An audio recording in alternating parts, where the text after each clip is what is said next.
समस्तीपुर में जैसे मैं इन्हें बता दूं कि हमारे यहाँ से हर जगह के लिए ट्रेन है। चाहे आप दिल्ली जाइए, स्पेशल ट्रेन भी चालू कर दी गई है। बिहार संपर्क क्रांति है, वैशाली है। आप कोने कोने के लिए, यहाँ से आप कन्याकुमारी जाइए उसके लिए भी ट्रेन है, असम चल जाइए उसके लिए भी ट्रेन है। मिथिलांचल से मजदूर कहीं भी जा सकता है काम करने।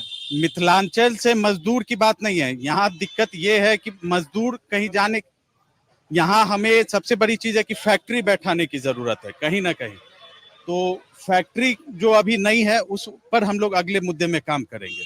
10 साल की ये सरकार हो गई, 17 साल से राज्य में है, अभी आप लोग मुद्दे पर ही काम। 10 साल की सरकार की बात, कब स्थिर सरकार नहीं रही? आती रही जाती रही आती रही आती रही जाती रही। पहली बार कब गई सरकार? नहीं सरकार कब अस्थिर रही हमारा? 2005 से आप लोग एक साथ थे ना? एक साथ में हमारा मूल मेन में नहीं थे, हम साइड से आए, हम सपोर्ट में रहे हैं। मतलब ये कह रहे हैं कि नीतीश जी ने नहीं करने दिया, किया, हम उनके नहीं करने दिया। कैसे कर सकते हैं? उनके सपोर्ट में हमेशा हम खड़े रहे हैं। मंत्री पद ले लीजिएगा बीजेपी का जाके, कहिएगा कि अस्थिर रही सरकार रही। सरकार उनकी चलती है, नीतीश जी की सरकार चल रही है। बीजेपी उनके साथ में अलायंस में है।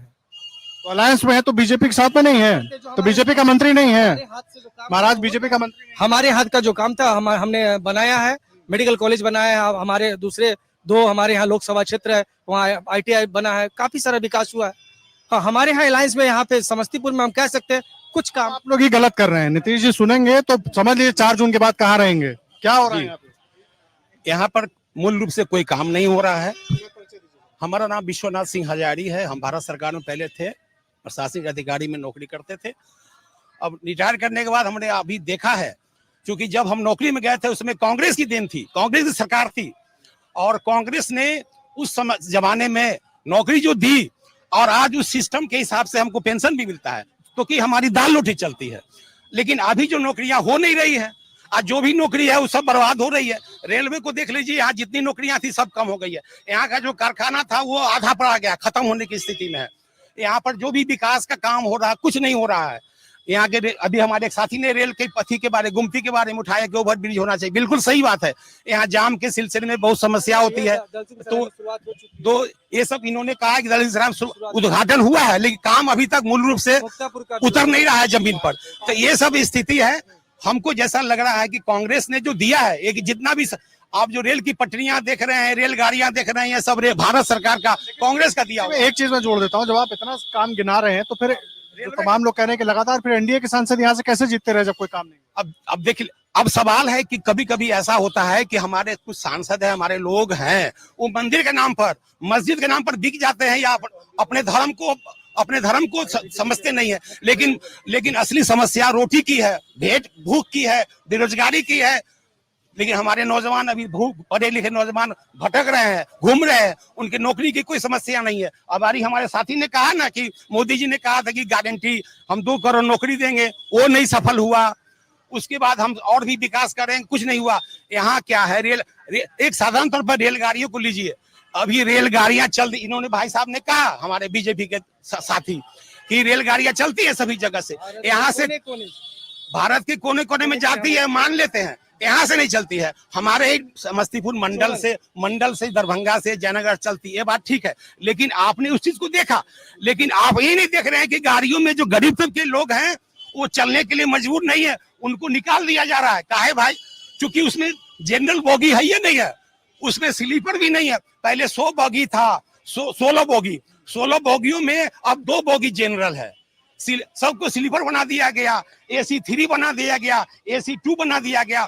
और हमारा जो आम नागरिक है, जनता है, गरीब है, कंधा पर रही है, कुल मिला के आप कह रहे हैं, वो कंधा पर झोरा लेके घूम रहा है, वो परेशान है, कभी AC में ढुक रहा है, TT उसको पकड़ रहा है। ये है स्थिति रेल का। हमारे मोदी जी क्या कर रहे हैं? मतलब यहाँ का विकास नहीं हुआ कुल मिला के, जो आप कह रहे हैं। ठीक है, तमाम सवाल उठा दिए सर उन्होंने। पहले परिचय दीजिए। दिनेश वाजपेयी मेरा नाम है, भाजपा का वरिष्ठ कार्यकर्ता हूँ।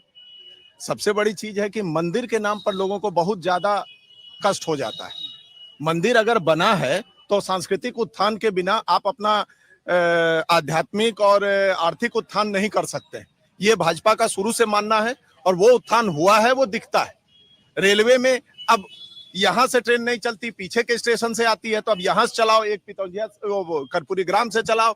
इम्प्रैक्टिकल बातें खाली हो रही हैं। और जो ये बोल रहे हैं, उन्होंने 15 साल क्या क्या किया है, हम लोग उसको झेले हुए हैं। उस समय में निकल के बाहर निकल नहीं पाते थे। हम उस समय नगर के महामंत्री हुआ करते थे, रोज हर 2-3 दिन में एक लाश लेकर सड़क को जाम किया करते थे। कोई कम किडनैपिंग होती थी, कम दुर्दिन नहीं देखे बिहार में। 15 साल तो 17 साल पीछे छूट गया, आप उसको छोड़ दीजिए ना, आप 17 साल की बात। हाँ पूछिए, अभी 5 साल में बिहार में सबसे बड़ी चीज क्या है? बिहार में जैसे इन लोगों ने बोला कि खाली गरीब लोग ट्रेन में चढ़ते हैं, बाहर जाते हैं। बिहार के हाईली एजुकेटेड पीपुल भी यहाँ से बेंगलोर, पूना और पूरे हिंदुस्तान में कमा के लाते हैं, और वो भी पैसा लाते हैं। बिहार से आईएएस भी निकलते हैं। बिहार को इतना बदनाम करके सड़क छाप बना के वोट लेने की जो बीमारी रही है, वही बीमारी आज भी है। दिमाग में एक चीज चढ़ी हुई है। जो लोग बोल रहे हैं, इनमें भी आधे से ज्यादा के बच्चे अभी बाहर पढ़ रहे होंगे अच्छे। लेकिन बिहार का कम पढ़ा लिखा युवा पलायन करने को मजबूर नहीं है, यहाँ से मजबूर नहीं है कि यहाँ से वो ट्रेन में भीड़ बकरियों की तरह भर के जाए, दूसरे राज्यों में जाकर काम करे। नहीं है, मना। हाँ, नाम एक जवाब दीजिए आप। नहीं है, चीज का नहीं होता। बिल्कुल है। कम पढ़े लिखे युवा की बात कर रहा हूँ, पढ़ लिख गया तो वो अपना काम कर रहा है, बेहतर कर रहा है। कम पढ़े लिखे, उसके लिए क्या किया आप? कम पढ़े लिखे युवाओं के लिए यहाँ रोजगार की आवश्यकता है, ये सारी दुनिया मानती है। बिहार में जो हालत है, उसमें जो लोग गुंडे तत्व हैं, जो पकड़ के पहले बंद किए गए थे, वो अगर छूट जाते हैं तो वो रोज क्राइम करते हैं। कल फिर एक क्राइम हुआ है। सरकार कोशिश कर रही है अगर, लेकिन सरकार निपट नहीं पा रही। देखिए एक बात, 17 साल से आप लोग हैं, 10 साल से केंद्र में हैं, तो क्या हुआ? कुछ कहीं 38 जिलों में कहा कौन सा बड़ा रोजगार लगा? इसमें थोड़ा बहुत दोष हमारे आपके जैसे लोगों का भी है। जनता अगर जातिवाद से नहीं उठेगी, जनता खुद के विकास के लिए नहीं सोचेगी, जनता जिंदगी भर जात और परिवार को लेके घूमती रहेगी, तो कभी भी इस स्टेट का विकास ढंग से नहीं हो सकता है। और आज समस्या का वही कारण है। बहुत अहम बात आपने कही। एक मिनट सर, एक मिनट। बहुत अहम बात आपने कही है। बिहार में जो टिकट बंटवारा हुआ है, क्या बीजेपी ने बिना जातिवाद के टिकट बांटा है? बीजेपी जो है, बीजेपी से दिक्कत क्या है लोगों को? मेरा सवाल सीधा, आप कह रहे हैं सफाई घर से होनी चाहिए ना सर? बिल्कुल बिल्कुल। बिहार में जो हालत है, जातिवाद एक सच्चाई है बिहार की। इसको खत्म करने की कोशिश जारी है और लगातार जारी है। और उस कोशिश में कहीं हद तक बीजेपी अब सफल भी हो रही है, लेकिन समय लगेगा। आज हम किसी के लिए खुला मैदान छोड़ दें, वो अपना घोड़ा दौड़ा ले, इतनी हम अब गुंजाइश नहीं छोड़ते। कांग्रेस के जमाने में हम लोग कमजोर थे, अब दिमाग से जातिवाद भी कर लेंगे और फिर कहेंगे जातिवाद की वजह से जरूरत ही नहीं पड़ती है। आप उसमें जाति खोज लीजिए। नित्यानंद राय हैं, यादव नेता हैं, कोई उनमें लालू जी में अपनी जात खोजता है, कोई इनमें खोज लीजिए। हम तो मानते हैं देश का गृह राज्य मंत्री है, हम उसको जिता रहे हैं और तीसरी बार फिर जिताएंगे। इस बार क्या होगा? समस्तीपुर, उजियारपुर, दोनों जगह आप बताइए। बड़ा कॉन्फिडेंस? कोई बात नहीं है। जिस राम जी से ये लोग चिढ़ के भाषण दे रहे हैं, राम जी के भी वोट प्लस है और पीछे के भी वोट प्लस है। आज के डेट में आप ये मान के चलिए 3-3, 3.5 लाख की लीड मिलने की स्थितियां हैं। आम जनता के बीच में ये लोग जाते नहीं है, खाली रोना गाना, हम भिखारी हैं भिखारी। सबके जेब में देख लीजिए 10-10, 20-20 हजार रुपए का एंड्रॉइड पड़ा हुआ है, और सब लोग बेरोजगार हैं, भीख मांग रहे हैं। 300 रुपए महीने का सब लोग डाले। मत कहिए, गलत चीज गलत होती है। और सबसे एक मिनट सर, एक मिनट। जो कोई मजदूर कमा के अपने बेटे को एक फोन दे रहा है कि वो पढ़ने गया है, तो वो मेरे से बात करे, तो मतलब वो सफल है, उसको कोई कष्ट नहीं है? उसको कष्ट नहीं है अगर किसी आदमी के जेब में 20,000 का मोबाइल है। मुझको लगता है कि मेरा देश तरक्की कर रहा है, तब उसके जेब में 20,000 का मोबाइल है। और जिनको इस चीज से कष्ट है, वो बिहार को 15 साल पीछे ले जाके वही जमीन में घुसेड़ना चाहते हैं। गुंजाइश नहीं है। पुरानी आप राष्ट्रवाद बड़ी बड़ी बातों पर चले जा रहे हैं। समस्तीपुर का मैं कह रहा हूँ, कौन सी फैक्ट्री लगी, उच्च शिक्षा के लिए क्या बेहतर हुआ, उस पर कोई नहीं बात कर रहा है। बिहार मेडिकल कॉलेज से क्या यहाँ के युवा का भला हो जाएगा? मेडिकल कॉलेज इलाज के लिए होगा। एक लाइन बताई ना, जब पूरा देश, पूरा विश्व, पूरा देश तरक्की कर रहा था, उस समय भू अर्जन चल रहा था। पूरे देश में नई नई कॉलोनियां बस रही थी, नए नए औद्योगिक प्रांगण का इंतजाम हो रहा था। बिहार में उन 15 सालों में हम लोगों को कुछ नहीं मिला। अब 17 साल के बाद अब 15 साल का कौन सुनेगा सर? 17 साल उधर, 10 साल इधर, वो उधर का 15।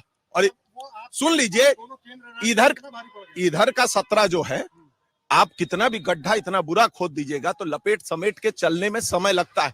आज बिहार में आप अच्छी सड़कों को देख रहे हैं, उस जमाने में नहीं थी। आज बिहार में आप 24 घंटे बिजली देख रहे हैं, उस जमाने में नहीं थी। रात रात भर हम लोग छत पे खटिया डाल के पड़े रहते थे। यहाँ जितने लोग बैठे हैं ना, जो उस दल के भी हैं, उनको भी मालूम है क्या आराम मिल रहा है। ठीक है, राजनीतिक अपनी समझदारी है, वो अपनी समझदारी से करें, लेकिन हाँ, हमको एक चीज से कष्ट होता है। कह रहा था कि आप लोग अभी भर नहीं पाए। नहीं, भर गया गड्ढा, उसके आगे चल रहा है। और 25 तारीख के बाद, मतलब वो 2025 के आसपास आते आते आप स्पीड तो देखिएगा, काम बिहार में होगा, लेकिन जातिवाद से बिहार को उबरना पड़ेगा। वो बीमारी जिनके पास है, चीज मैं समझ नहीं पा रहा हूँ। चलिए मैं आपकी बात ही मान लेता हूँ, 2024 तक आप गड्ढा नहीं भर पाए, 2025 में आप कह रहे हैं कि संगमरमर का फ्लोर बन जाएगा बिहार में, ये कैसे होगा? एक साल में जो लोग हैं, जो लोग कह रहे हैं, शिकायतें कर रहे हैं मोदी जी की, उनका पीछे का बैकग्राउंड क्या है ये भी देख के जनता वोट देगी ना। इतना बेवकूफ है जनता की मोदी जी से थोड़ा सा असंतुष्ट हो गए तो किसी को फेंक देंगे, दे देंगे किसी को। कोई ऐसे वोट नहीं बांटता आज के समय में। सब पढ़े लिखे हैं, सोशल मीडिया देखते हैं, सारी चीजें जानते हैं, देश में विश्व में क्या हो रहा है वो सब जानते हैं। सेना के पास बुलेट प्रूफ नहीं था उस जमाने में, क्या क्या कष्ट हुआ है, आज सारे हथियार बन रहे हैं, सब कुछ बन रहा है, पूरा देश तरक्की कर रहा है। मोदी जी को वोट देने वाली आप आश्वस्त हैं? 101%। अगर आप ये वीडियो YouTube पर देख रहे हैं तो हमारे चैनल को सब्सक्राइब करें और बेल आइकन को दबाना ना भूलें। अगर आप Facebook पर ये वीडियो देख रहे हैं तो हमारे पेज को लाइक करें।